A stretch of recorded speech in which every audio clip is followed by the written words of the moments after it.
প্রিয় বন্ধুরা, গল্পকথা সুমন চ্যানেলে আপনাদেরকে স্বাগত। আপনাদের সঙ্গে আমি আছি সুমন, আপনাদেরকে নতুন নতুন গল্প উপহার দেওয়ার জন্য। তবে চলুন, আর দেরি কেন, আজকের গল্পের নাম নিঝুম সেই অমাবস্যার রাত। এটি আমার সঙ্গে ঘটে যাওয়া একটি সত্য ঘটনা। সময়টা ছিল 2023, প্রায় 1 বছর আগের কথা। বিকালে বন্ধুদের সঙ্গে খেলা করছিলাম, তো হঠাৎ করে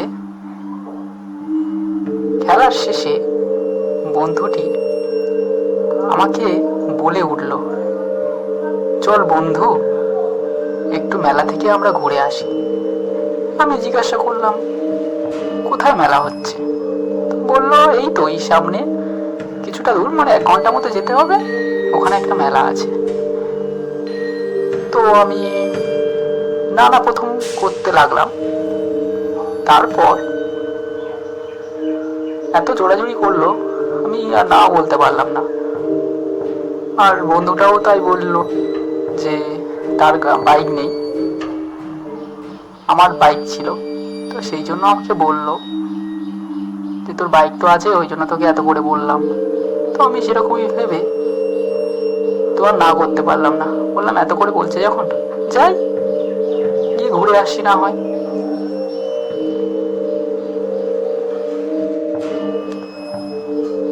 তারপর যে যার মতো সব আমরা বাড়ি চলে গেলাম। তো সন্ধ্যা হলো, বন্ধুটা আমাকে ফোন করলো। তো আকাশের ওয়েদারটা প্রচুর খারাপ ছিল, ঘন কালো মেঘ, রাতের আকাশ তারাকে ঢেকে ফেলেছে মেঘে। যত সম্ভব বৃষ্টি হতে পারে। তো হালকা হালকা বাতাসও বইছে। তো তাই আর ভাবলাম না, ফোন করলো। তা আমি বন্ধুকে বললাম যে, বন্ধু শোন না, আজকে তো আকাশের ওয়েদার খারাপ, আজকে কি না গেলে না? সে আমাকে কোনো মতে, তাকে আমি থামাতে পারলাম না। সে বলল, চল ঘুরেই আসি। তো আমিও তাই ভাবলাম যে না, চলে যাই, এত করে বলছে যখন যাই। তো আর কোনো কিছু না ভেবে আমি বন্ধুটির সঙ্গে বাইকে করে চলে গেলাম।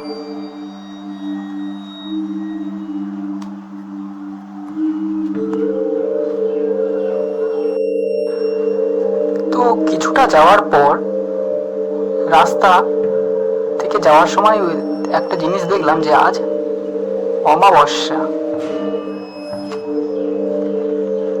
তো আর সেরকমই কোনো করলাম না, নিঝুম রাত হয়ে রয়েছে। তো অবশেষে আমরা মেলাতে গিয়ে পৌঁছালাম। কিছুক্ষণ ঘোরার পর কিছু আবার খেলাম। কিছুক্ষণ ঘোরার পরে আমরা চলে আসবো বলে যেই ঠিক করলাম, তো তখন বন্ধুটির দিদির সঙ্গে দেখা হয়ে গেল। বন্ধু দিদি তো একদমই আমাদেরকে ছাড়বে না, তাদের বাড়িতে নিয়ে যাবে। মেলার তার কিছুটা দূরে তাদের বাড়ি ছিল। তো আমরা তো রাজি হলাম না, আমার সকালে টিউশন পড়ানো ছিল, তো আমি তো একদমই থাকতে পারবো না। বন্ধুকে বললাম যে, বন্ধু তুই থাক, না হয় আমি চলে যাই। কিছুক্ষণ পর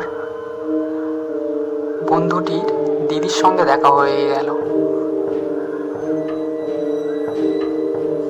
বন্ধু দিদি তো একদমই আমাদেরকে ছাড়বে না, তাদের বাড়িতে নিয়ে যাবে। মেলার তার কিছুটা দূরে তাদের বাড়ি ছিল। তো আমরা তো রাজি হলাম না, আমার সকালে টিউশন পড়ানো ছিল, তো আমি তো একদমই থাকতে পারবো না। বন্ধুকে বললাম যে বন্ধু তুই থাক, না হয় আমি চলে যাই। তো বন্ধুটি বলল, তুই একা যেতে পারবি? আমি বললাম, হ্যাঁ একা তো অবশ্যই আমি যেতে পারবো। তো সেই না বলে আমি অনেক কষ্টে দিদিকে রাজি করিয়ে আমি মেলা থেকে রওনা দেবো বলে বাইকে স্টার্ট মারলাম। তো তখন ঘড়ি কাটাতে আমি দেখলাম যে 11টা প্রায় ছুঁই ছুঁই।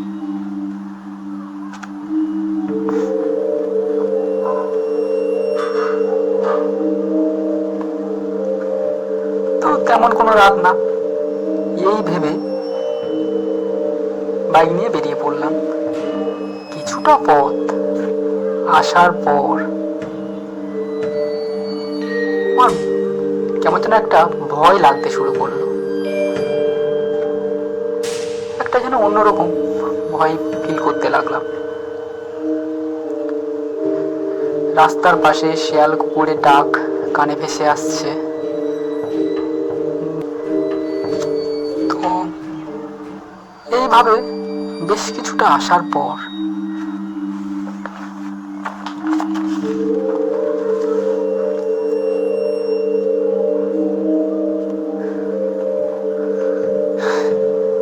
দূরে এইভাবে কিছুটা পথ আসার পর দেখলাম কিছুটা দূরে কে যেন একজন দাঁড়িয়ে রয়েছে। দূরে, মুখ স্পষ্ট বোঝা যাচ্ছে না, যত সম্ভব একটা মেয়ে। এত রাতে কে দাঁড়িয়ে আছে এখানে? একটা মেয়ে কেন দাঁড়িয়ে রয়েছে?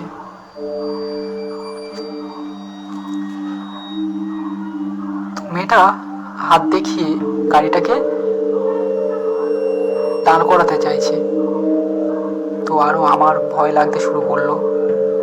অবশেষে আমি কেন জানি না আমি গাড়িটা থামিয়ে ফেললাম। মেয়েটির মুখটা দেখা যাচ্ছে না, শুধু লক্ষ্য পড়ল তার পরনে সাদা কাপড় আর ঘন কালো চুল। ঘন কালো চুল প্রায় গোড়ালিতে স্পর্শ করেছে।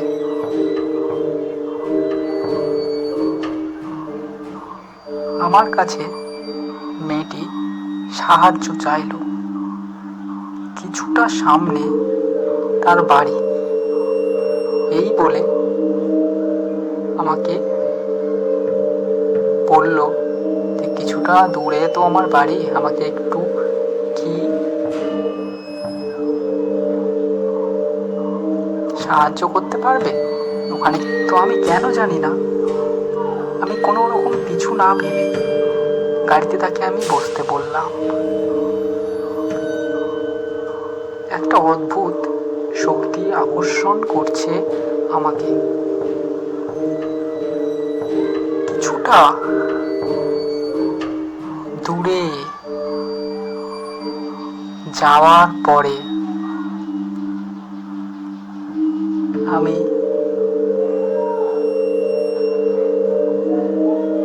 একটা জিনিস লক্ষ্য করলাম, মেয়েটি কোনো কথা বলছে না। তো এইভাবে প্রায় অনেকক্ষণ হয়ে গেল, 30 মিনিট মতো হয়ে গেল। মেয়েটি কোনো সাড়া শব্দ করছে না। তো আমি বিরক্ত হয়ে জিজ্ঞাসা করলাম যে, আপনি বললেন আপনার বাড়ির সামনে।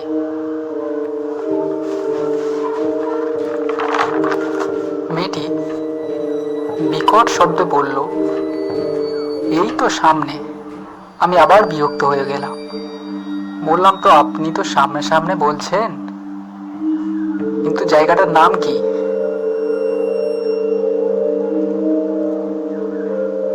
মেয়েটি উচ্চস্বরে বলে উঠল, সামনে যে শ্মশানটা রয়েছে ওখানে আমাকে নামিয়ে দেবেন। আমার শরীর বেয়ে ঠান্ডা জলস্রোত শিরদাঁড়া বেয়ে যেতে লাগলো।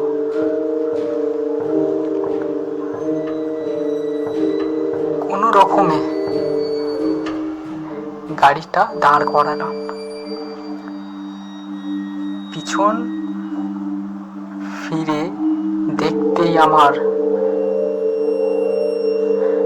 ভয়ে হাড় ঘিমঘিম করে উঠল। পিছনে কেউ বসে নেই। আমি আরো ভয় পেতে লাগলাম। শরীর টকটক টকটক করে কাঁপছে।